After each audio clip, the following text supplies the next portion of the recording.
ఇప్పుడిప్పుడే season change అవుతుంది. అడపాదడపా వర్షాలు కూడా పడుతున్నాయి మాకైతే. ఇంకా క్లైమేట్ కూడా అప్పుడప్పుడు చల్లగా ఉంటుంది. ఇంక ఇవాళ సాటర్డే నైట్ బ్లాగ్ ఇది.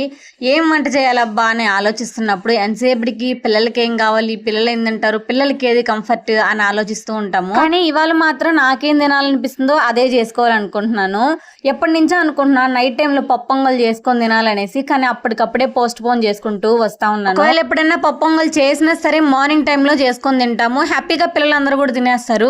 కానీ విచిత్రంగా ఇవాళ ఏంటో నైట్లో చేసుకొని తినాలనిపించింది. ఇంకెలాగో పిల్లలకు కూడా ఇష్టం కదా అని చెప్పి చేసేసాను. మాక్సిమం మా పిల్లలకు పెట్టిన తర్వాత నేను తింటాను. కాకపోతే ఎప్పుడైనా నాకు బాగా ఇష్టమైన ఫుడ్ చేసుకున్నప్పుడు లేకపోతే వేడివేడిగా తినాలి అని అనిపించిన ఫుడ్ మాత్రం ఫస్ట్ నేను తింటాను, ఆ తర్వాత వాళ్ళకి పెడతాను. కానీ ఈ రోజు ఏమైందంటే మధ్యలో ఒక ముద్ద పెట్టమని మా చిన్ని వచ్చింది. సరే ఒక ముద్దే కదా అని పెట్టాను. ఇంకా ఆ తర్వాత తగులుకుందమ్మా, నాకు పెట్టమ్మా ఫస్ట్ అని చెప్పి ఇంకా నేను తినేది పక్కన పెట్టేసి వాళ్ళకి పెట్టి ఆ తర్వాత ప్రశాంతంగా కూర్చొని తిన్నాను. మార్నింగ్ టైంలో ఎప్పుడైనా టిఫిన్ కింద పొంగల్ తిన్నాను అనుకోండి, ఒకటే మొత్తుకుంటుంది, నిద్ర వచ్చేస్తున్నట్టు ఉంటుంది. ఇంకా నైట్ టైంలో తిన్నాం అనుకోండి ఇంకా అసలుకే మెలకు ఉండదు, ఫుల్గా నిద్రపోవచ్చు.